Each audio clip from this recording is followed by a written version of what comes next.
नमस्कार, आप देख रहे हैं डीडी न्यूज। खबर वो होती है जो सच का आईना हमें दिखाए, हर पहलू से हमें रूबरू करवाए।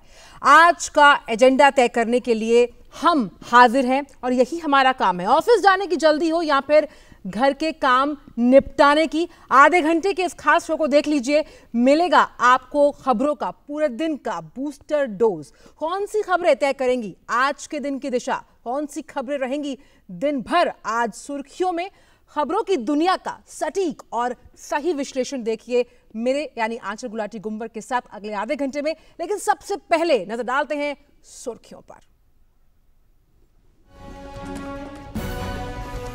प्रधानमंत्री नरेंद्र मोदी आज आर्टिफिशियल इंटेलिजेंस पर वर्चुअल सम्मेलन का करेंगे उद्घाटन। आईटी मंत्रालय और नीति आयोग के इस आयोजन में दुनिया के 125 देशों के विशेषज्ञ आर्टिफिशियल इंटेलिजेंस पर करेंगे मंथन।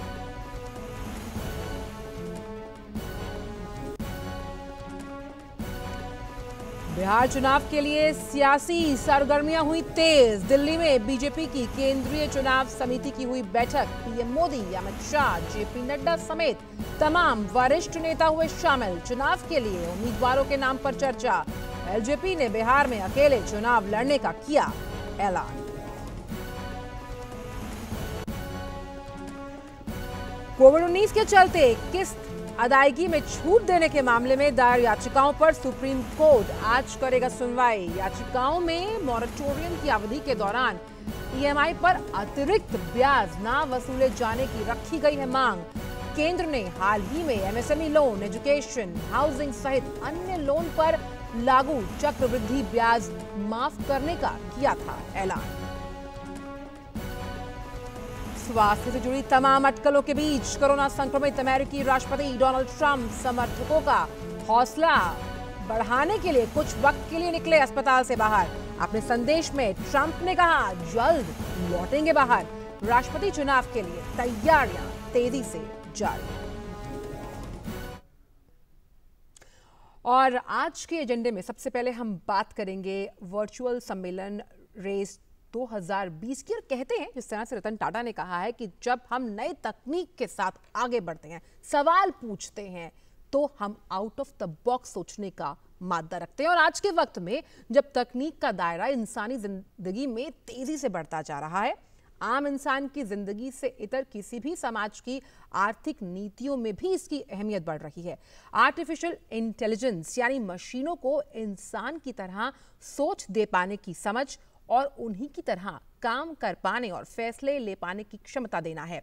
तो आर्टिफिशियल इंटेलिजेंस की बढ़ती ताकत के इस्तेमाल से कैसे लोगों के सशक्तिकरण को तेज किया जा सकता है, इसी मुद्दे पर आज एक बेहद अहम सम्मेलन की शुरुआत हो रही है। और रेस 2020 अपनी तरह का पहला वैश्विक आयोजन है जिसका मकसद जवाबदेह आर्टिफिशियल इंटेलिजेंस द्वारा सशक्तिकरण और सामाजिक परिवर्तन को शामिल करने के लिए भारत के दृष्टिकोण का रोडमैप पेश करना है। देखते हैं ये रिपोर्ट। इलेक्ट्रॉनिक्स और सूचना प्रौद्योगिकी मंत्रालय और नीति आयोग मिलकर 5 से 9 अक्टूबर के बीच आर्टिफिशियल इंटेलिजेंस यानी कृत्रिम बुद्धिमत्ता पर वर्चुअल सम्मेलन रेस 2020 का आयोजन कर रहे हैं। ये दुनिया में अपनी किस्म का पहला सम्मेलन है जिसमें दुनिया के 125 देशों के विशेषज्ञ सामाजिक बदलाव, समावेश और सामाजिक सशक्तिकरण में आर्टिफिशियल इंटेलिजेंस की भूमिका पर चर्चा करेंगे। प्रधानमंत्री नरेंद्र मोदी सोमवार को इस वर्चुअल सम्मेलन का उद्घाटन करेंगे।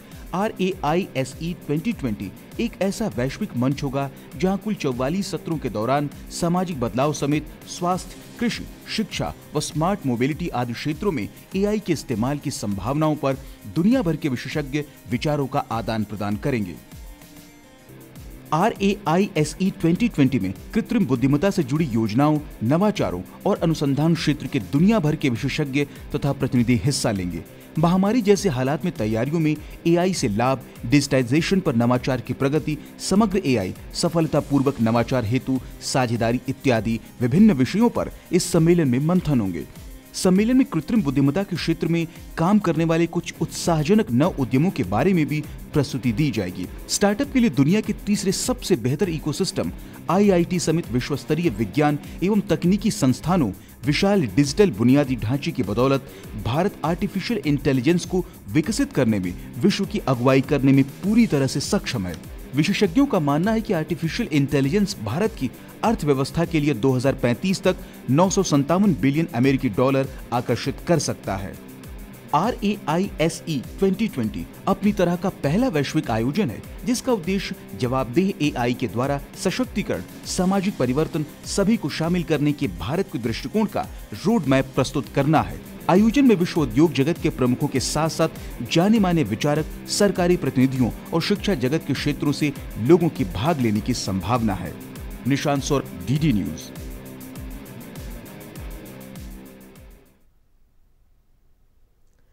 और भारत में अगर आर्टिफिशियल इंटेलिजेंस की बात करें तो पहले समझ लेते हैं कि आखिर लगातार हम इस शब्द का इस्तेमाल कर रहे हैं। आर्टिफिशियल इंटेलिजेंस ये होता क्या है? आर्टिफिशियल इंटेलिजेंस यानी मशीनों को इंसान की तरह सोच पाने, उनकी तरह काम कर पाने और फैसले ले पाने की क्षमता देना है। और साल 2035 तक भारत की जो अर्थव्यवस्था है उसमें 957 बिलियन अमेरिकी डॉलर तक जोड़ सकता है आर्टिफिशियल इंटेलिजेंस। शिक्षा, कृषि, स्वास्थ्य सेवा, ई कॉमर्स, वित्त, दूरसंचार आदि क्षेत्रों में हमने देखा किस तरह से आर्टिफिशियल इंटेलिजेंस का प्रयोग शुरू किया गया। और भारत ने हाल ही में राष्ट्रीय आर्टिफिशियल इंटेलिजेंस रणनीति और राष्ट्रीय AI पोर्टल को भी लॉन्च किया। नीति आयोग ने 2018 में राष्ट्रीय AI रणनीति भी जारी की है, AI फॉर ऑल जिसे कहा गया, और सबका साथ सबका विकास की नीति के अनुरूप समावेशी विकास पर केंद्रित है। ये नीति रणनीति में AI से जुड़ी नैतिकता, पूर्वाग्रह और गोपनीयता जैसे महत्वपूर्ण मुद्दे शामिल किए गए हैं। सरकार समस्याओं को दूर करने के लिए टेक्नोलॉजी में अनुसंधान को बढ़ावा दे रही है, ये सबसे अहम है। और राष्ट्रीय AI portal one stop digital platform के रूप में करती है काम। तो किस तरह से भारत में आर्टिफिशियल इंटेलिजेंस की स्थिति है ये हमने आपको समझाने की कोशिश करी, और कैसे अब हम देख रहे हैं कि चाहे स्कूल्स की बात हो, कॉलेजेस की बात हो, छोटे छोटे बच्चों को रूबरू करवाया जा रहा है आर्टिफिशियल इंटेलिजेंस के माध्यम से, किस तरह से वो आगे बढ़ सकते हैं। और इसी पूरे एजेंडे पर आज के बात करने के लिए हमारे साथ जुड़ गए हैं हमारे संवाददाता अरुण शर्मा, जो आर्टिफिशियल इंटेलिजेंस के तमाम पहलुओं पर मेरे साथ चर्चा करेंगे। अरुण, हम जानते हैं कि जब हम सामान्य ज्ञान की बात करते हैं उससे बढ़कर होता है विज्ञान, तो हम समझ जाते हैं कि हम विज्ञान की तरफ बढ़ रहे हैं। और खास तौर पर आर्टिफिशियल इंटेलिजेंस, अगर हम कोविड काल का जिक्र करें तो अपने आप में इतना अहम हो गया है कि इसके बिना हम शायद कल्पना भी नहीं कर सकते कि जब हम आत्मनिर्भरता के साथ आगे बढ़ने की बात करते हैं। आज के एजेंडे में किस तरह से रहेगा ये सम्मेलन?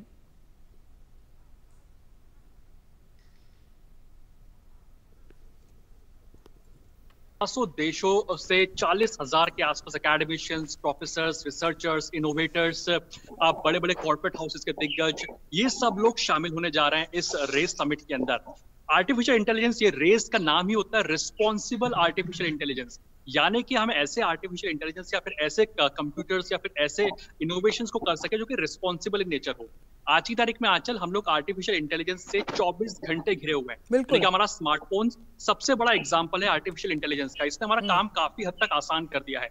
और आज रेस समिट का मकसद यही है कि जो 4 प्रोमिनेंट सेक्टर्स हैं, यानी कि हेल्थ, एजुकेशन, एग्रीकल्चर और ई मोबिलिटी, इसके अंदर ऐसे कुछ सॉल्यूशंस को ढूंढना, ऐसे सॉल्यूशंस को फाइंड करना जो कि हमारे काम को काफी हद तक आसान कर दे।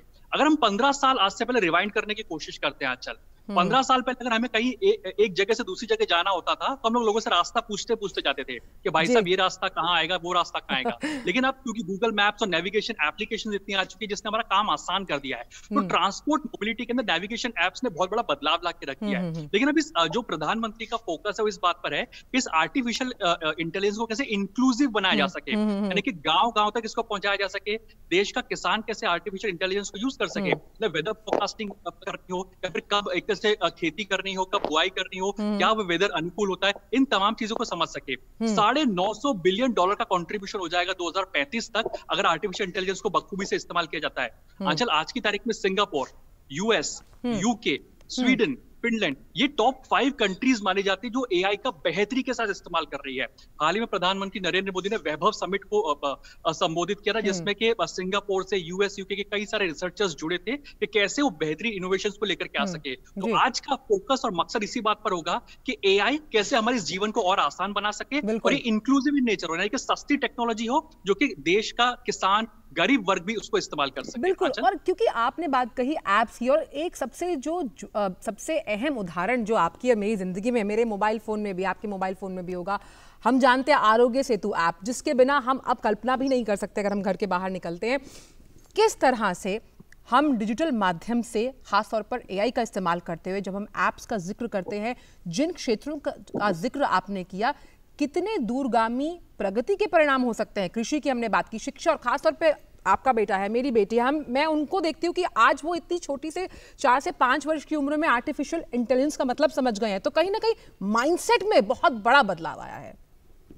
माइंडसेट में बदलाव इसलिए आया क्योंकि सरकार ने कुछ इस तरह की पॉलिसीज को भी लागू किया है। हम जानते हैं कि सरकार ने अटल इनोवेशन मिशन यानी कि एआईएम की शुरुआत की, जो कि नीति आयोग के द्वारा की गई है। इसके तहत 9वीं कक्षा तक के बच्चों को एक तरह से लैब प्रोवाइड की जाती है। आज देश के तमाम कई सारे ऐसे स्कूल्स हैं जिसमें अटल इनोवेशन मिशन की जो लैब्स हैं उसको लगाया गया, जाके बच्चे खुद इनोवेट कर सकते हैं, रिसर्च कर सकते हैं। मैं कुछ बच्चों से मिला तो उन्होंने ऐसे कुछ डस्टबिन बनाया जो कि स्मार्ट डस्टबिन है, यानी कि अगर आपने कचरा फेंक दिया है तो उसका कवर अपने आप बंद हो जाएगा। कई सारे जो दिव्यांग लोगों के लिए इनोवेशन किए, तो बच्चों ने अटल इनोवेशन मिशन के कई सारे एक तरह से इनोवेट करके सरकार को कॉन्ट्रीब्यूट किया है। दूसरा, सरकार जो नई एजुकेशन पॉलिसी लेकर के आई है उसके अंदर भी आर्टिफिशियल इंटेलिजेंस को काफी हद तक तरजीह दी गई, यानी कि बच्चों के माइंडसेट को बचपन से फोकस किया जा सके कि आप आर्टिफिशियल इंटेलिजेंस और कोडिंग की तरफ आगे बढ़े। आज 6th स्टैंडर्ड यानी 5th स्टैंडर्ड के बाद से मान के चलिए कि कई सारे स्कूल्स के अंदर कोडिंग को कंपलसरी किया गया है कि आप कैसे कोडिंग कर सकते हैं, ब्लॉकचेन बना सकते हैं, मशीन लर्निंग की तरफ आगे बढ़ सकते हैं। तो इंडिया स्टार्टअप हब के अगर लिहाज से देखा जाए तो बहुत बड़ा स्टार्टअप हब है, यानी कि टॉप 3 कंट्रीज में से आता है भारत तक स्टार्टअप हब की बात की जा सके। तो स्टार्टअप का अपने आप में मतलब ही इनोवेशन होता है। तो ऐसी इनोवेशन करना, ऐसी आर्टिफिशियल इंटेलिजेंस को लेकर के आना जो मेरी और आपकी जिंदगी और तमाम जो दर्शक देख रहे हैं, जो तमाम देशवासी, उनकी जिंदगी को आसान बना सके। किसानों को अगर पर ड्रॉप मोर क्रॉप करना है, एक तरह से उनकी आय को दोगुना करना है, तो एक तरह से मशीन लर्निंग और आर्टिफिशियल इंटेलिजेंस का बहुत बड़ा रोल होने जा रहा है। बहुत अहम आपने कहा अरुण, आपने बहुत अहम कहा कि पहले हम खाली रोबोट्स को देखकर कहते थे कि ये आर्टिफिशियल इंटेलिजेंस का सबसे उम्दा उदाहरण है, लेकिन अब हमारी ज़िंदगी में तमाम वो चीज़ें जुड़ी हुई हैं जो आर्टिफिशियल इंटेलिजेंस से ओतप्रोत है। और सभी की नज़र जो है वो आज इस सम्मेलन पे रहेगी जब प्रधानमंत्री इसका उद्घाटन करेंगे, और क्या बड़ी बात है वो आर्टिफिशियल इंटेलिजेंस को लेकर कहते हैं। बहुत बहुत शुक्रिया अरुण इन तमाम जानकारियों को हमसे साझा करने के लिए। तो इस सम्मेलन पर तो रहेगी हमारी खास नज़र, लेकिन आइए अब सीधे विज्ञान के बाद बात कर लेते हैं बिहार की सियासत को लेकर, क्योंकि वो भी है आज के अहम एजेंडे में शामिल। तो बिहार में विधानसभा चुनाव की तारीखों के ऐलान के बाद से ही सियासत तेज हो चली। बैठकों का दौर लगातार जारी है। भाजपा आज बिहार विधानसभा चुनाव के पार्टी उम्मीदवारों की पहली सूची का ऐलान कर सकती है। बीजेपी के केंद्रीय चुनाव समिति की कल देर शाम पार्टी के केंद्रीय कार्यालय में बैठक हुई। पीएम मोदी, बीजेपी अध्यक्ष जेपी नड्डा, साथ ही साथ गृह मंत्री अमित शाह सहित बिहार बीजेपी के प्रमुख नेता बैठक में शामिल हुए। बैठक में बिहार विधानसभा चुनाव के लिए बीजेपी अपने उम्मीदवारों के नाम पर विचार किया था उन्होंने, और इससे पहले दिल्ली और पटना में पार्टी नेताओं के बीच कई दौर की बैठकें हो चुकी हैं। बिहार में पहले दौर के मतदान के लिए 71 विधानसभा सीट पर 28 अक्टूबर को मतदान होना है। इन सीटों पर नामांकन 1 अक्टूबर से शुरू हो चुका है। पहले दौर के लिए नामांकन दाखिल करने की अंतिम तारीख 8 अक्टूबर की है, जबकि नामांकन वापस लेने की तारीख 12 अक्टूबर की है। 3 चरण में होने वाले बिहार विधानसभा चुनाव की मतगणना 10 नवंबर को होनी है।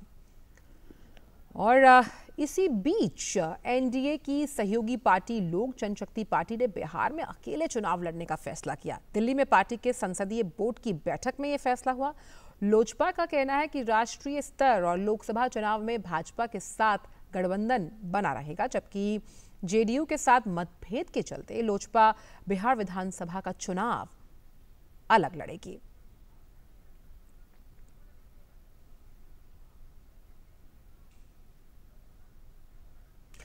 उधर महागठबंधन में शामिल रही विकासशील इंसान पार्टी के अध्यक्ष मुकेश सहनी ने अपने दल की सीटों की संख्या घोषित नहीं किए जाने पर महागठबंधन छोड़ने की घोषणा कर दी है।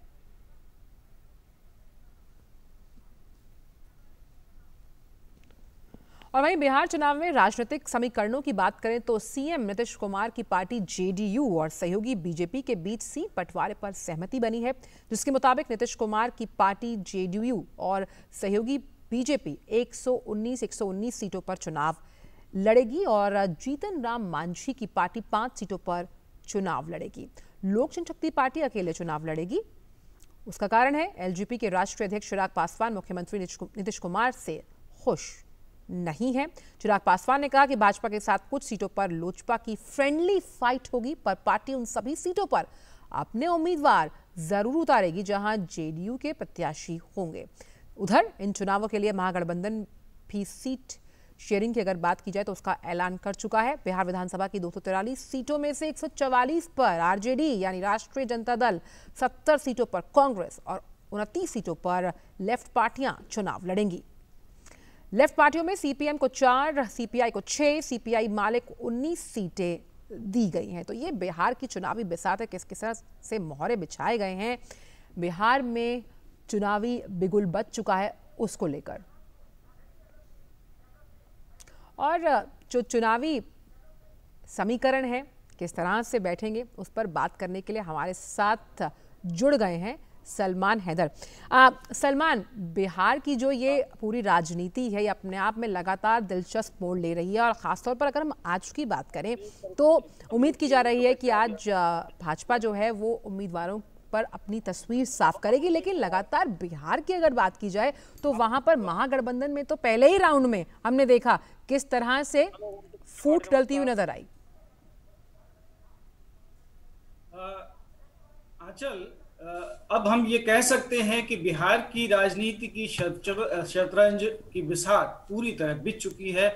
शह और मात का खेल शुरू हो चुका है। एक दल दूसरे पर शह हासिल करने और विरोधियों को मात देने के लिए चालें चल रहे हैं। जो लोजपा के चिराग पासवान का जो कदम कल का है, आपके पास वापस आएंगे सलमान, हम तकनीकी दिक्कत है, हम आपके पास वापस आएंगे लेकिन और इस पर पूरी जानकारी आपसे लेंगे। लेकिन अपने दर्शकों को एक बार बता देते हैं कि जिस तरह से कल भाजपा की बैठक हुई यानी कि सीईसी की बैठक थी, उसके बाद कैसे और आज उम्मीदवारों को लेकर तस्वीर साफ होती है या नहीं है, इस पर हमारी खास नजर रही। और कैसे एलजेपी ने जो ऐलान किया है कि वो अकेले पार्टी में चुनाव लड़ेगी, जब बिहार की बात करते हैं जेडीयू के खिलाफ प्रत्याशी उतारेगी, भाजपा के नहीं, इस पर रहेगी खास नजर और इस पर करेंगे हम बात आगे भी। लेकिन अब बात करते हैं कोविड-19 लॉकडाउन के चलते अगर हम बात करें तो 6 महीने तक कर्ज की किस्त अदायगी में छूट देने के सरकार के आदेश के मामले में दायर याचिकाओं पर सुप्रीम कोर्ट आज सुनवाई करेगा। इन याचिकाओं में मोरेटोरियम की अवधि के दौरान ईएमआई पर अतिरिक्त ब्याज न वसूले जाने की मांग की गई है।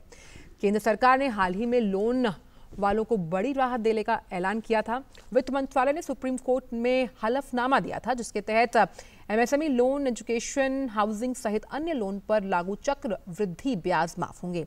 6 महीने के लोन मोरेटोरियम समय में 2 करोड़ रुपए तक के लोन के ब्याज पर ब्याज की छूट सरकार ने छोटे कर्जदारों की मदद करने की परंपरा को बनाए रखने का फैसला किया।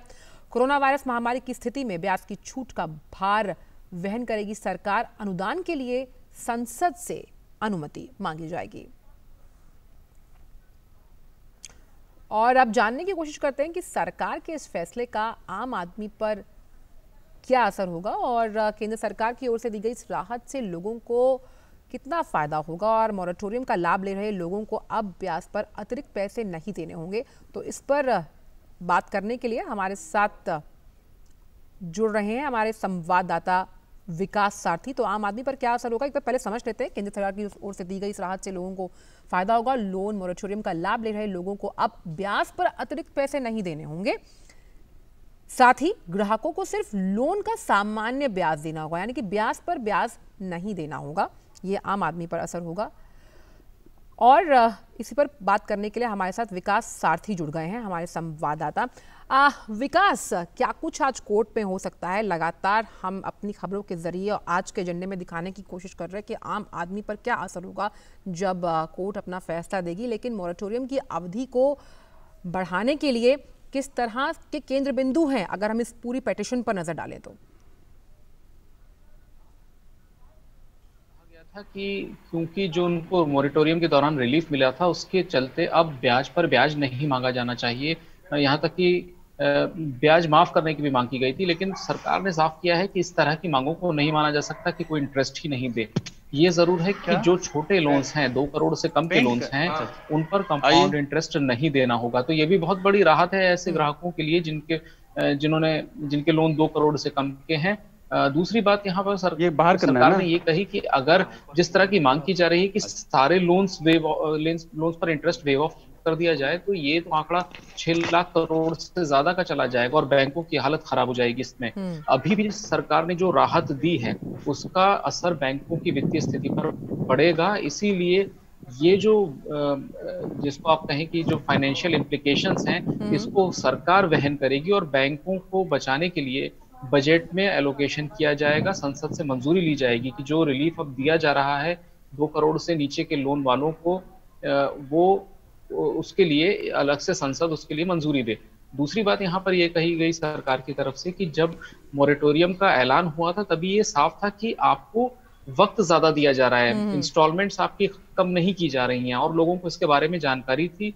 इसीलिए हलफनामे में एक बात और निकल के आई है कि 50% से ज्यादा लोगों ने उस सुविधा का लाभ नहीं लिया और उन्होंने अपनी EMI मॉरेटोरियम के दौरान भी उसका भुगतान किया, रीपेमेंट किया। तो इसीलिए अब जिनके लोन्स छोटे हैं, 2 करोड़ से कम हैं, उनके लिए राहत की बात। बिल्कुल, जिनके लोन 2 करोड़ से कम है उनके लिए राहत की बात है, लेकिन अगर 2 करोड़ से ज़्यादा है तो आपको ब्याज देना होगा, क्योंकि अगर ऐसा नहीं होता तो बैंकों की जो वित्तीय हालत है उस पर असर पड़ता है। विकास, बहुत बहुत शुक्रिया इन तमाम जानकारियों को हमसे साझा करने के लिए। और ये तो हमने राष्ट्रीय खबरों का जिक्र किया, लेकिन आइए अब बात कर लेते हैं अंतर्राष्ट्रीय खबरों की और बात करते हैं अमेरिका में होने वाले राष्ट्रपति चुनावों की, जहां राष्ट्रपति डोनाल्ड ट्रंप के कोरोना संक्रमित होने के बाद राजनीतिक जो कयास है उनका एक अलग ही दौर जारी है। कोरोना संक्रमित होने के बाद ट्रंप का वॉल्टर रीड अस्पताल में इलाज चल रहा है। खबरें थी कि राष्ट्रपति ट्रंप की स्थिति ज्यादा बेहतर नहीं है, लेकिन ट्रंप ने कल एक वीडियो शेयर करते हुए कहा कि अब वो पहले से काफी बेहतर महसूस कर रहे हैं। चुनाव के मद्देनजर ट्रंप ने भरोसा दिया कि वो जल्द ही वापस आएंगे, क्योंकि उन्हें चुनाव का जो अपना अभियान है वो पूरा करना है और अमेरिका को फिर से महान बनाना है। I want to thank them all, the nurses, the doctors, everybody here. I've also gotten to meet some of the soldiers and the first responders, and what a group. I also think we're going to pay a little surprise to some of the great patriots that we have out on the street, and they've been out there for a long time, and they've got Trump flags, and they love our country, so I'm not telling anybody but you, but I'm about to make a little surprise visit. So perhaps I'll get there before you get to see me. I learned a lot about COVID. I learned it by really going to school. This is the real school. This isn't the let's read the book school. And I get it, and I understand it. तो अपने ही दिलचस्प अंदाज में अमेरिकी राष्ट्रपति Donald Trump, और तो ऐसा खास क्या है अमेरिकी राष्ट्रपति के चुनाव में जिसके चलते दुनिया भर की नजरें वहां की हलचल पर रहती हैं। अमेरिकी राष्ट्रपति पद के चुनाव की बारीकियों की बात करें तो अमेरिकी राष्ट्रपति का चुनाव हमेशा नवंबर के पहले सोमवार के बाद आने वाले पहले मंगलवार को होता है। इस बार ये तारीख 3 नवंबर की है। दूसरे देशों के उलट अमेरिका की राजनीतिक व्यवस्था में मुख्य तौर पर 2 पार्टियों का दबदबा है, इसलिए राष्ट्रपति इनमें से किसी एक दल का होता है। अमेरिका के 18 साल से ऊपर के नागरिक राष्ट्रपति पद के लिए वोट कर सकते हैं। चुनाव के नतीजों की बात करें तो इसमें कई दिन लग सकते हैं, क्योंकि हर एक वोट की गिनती करनी होती है, लेकिन शुरुआती घंटों में ही रुझान से पता चल जाता है कि कौन जीत रहा है। 2016 की अगर बात की जाए तो डोनाल्ड ट्रंप ने सुबह 3 बजे से ही न्यूयॉर्क में अपनी जीत का भाषण दे दिया था। भारतीय राजनीतिक व्यवस्था से अलग अमेरिका में 2 पार्टियों के बीच टक्कर है। आइए वो समझते हैं, क्योंकि अमेरिका में 2 पार्टी सिस्टम होता है और राष्ट्रपति इन्हीं 2 पार्टियों में से एक का होता है। पहली पार्टी है रिपब्लिकन कंजर्वेटिव पार्टी और इस साल भी उसके जो उम्मीदवार है वो डोनाल्ड ट्रंप है। इसे ग्रैंड ओल्ड पार्टी भी कह सकते हैं। वहीं डेमोक्रेटिक लिबरल पार्टी है और इसके उम्मीदवार जो हैं वो जो बाइडन है। डेमोक्रेटिक सिविल राइट्स, इमिग्रेशन और जलवायु परिवर्तन के मुद्दों पर ध्यान देते हैं। चुनाव की प्रक्रिया में प्राइमरी इलेक्शन अमेरिकी राष्ट्रपति चुनाव की पहली सीढ़ी होता है। विभिन्न राज्यों में प्राइमरी चुनाव के जरिए पार्टियां अपने प्रबल दावेदार का पता लगाती हैं और इस बारे में कोई लिखित निर्देश की अगर बात की जाए तो वो अमेरिकी संविधान में मौजूद ही नहीं है। ऐसे में ये प्रक्रिया 2 तरीकों से होती है। प्राइमरी, ये तरीका ज्यादातर एक कह सकते हैं परंपरागत है, ज्यादा राज्यों में इसका इस्तेमाल होता है और इसमें आम नागरिक हिस्सा लेते हैं और पार्टी को बताते हैं कि उनकी पसंद का उम्मीदवार कौन है। ये एक कह सकते हैं ट्रेडिशनल तरीका है वो बताते हैं, अपनी राय जाहिर करते हैं। कॉकस की अगर बात की जाए तो इस प्रक्रिया का इस्तेमाल उन राज्यों में होता है जहां पर पार्टी का गढ़ होता है। कॉकस में ज्यादातर पार्टी के पारंपरिक वोटर ही हिस्सा लेते हैं।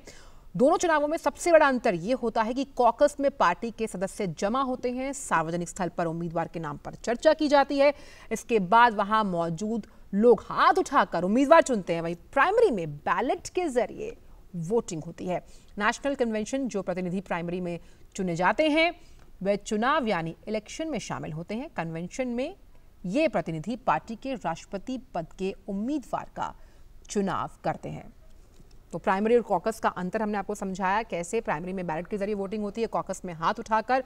तो ये हमने आपको कोशिश की समझाने की ग्राफिक्स के जरिए कि कैसे वहां पर चुनावी प्रक्रिया संपन्न होती है। लेकिन इस पर और ज़्यादा जानकारी के साथ जुड़ गए हैं हमारे संवाददाता अभिषेक झा। अभिषेक, अपने बिल्कुल चिर परिचित अंदाज में हमने डोनाल्ड ट्रंप का जो वीडियो आज देखा वो इस तरफ तो इशारा करता है कि वो कितने ज़्यादा संजीदा हैं, अपने स्वास्थ्य को लेकर तो हैं ही, और कैसे जो अब आने वाले चुनाव हैं, जब हम अमेरिकी चुनावी प्रक्रिया की बात करते हैं जिसकी उल्टी गिनती शुरू हो गई है, साफ तौर पर उन्होंने कहा कि हमें फिर से अमेरिका को महान बनाना है।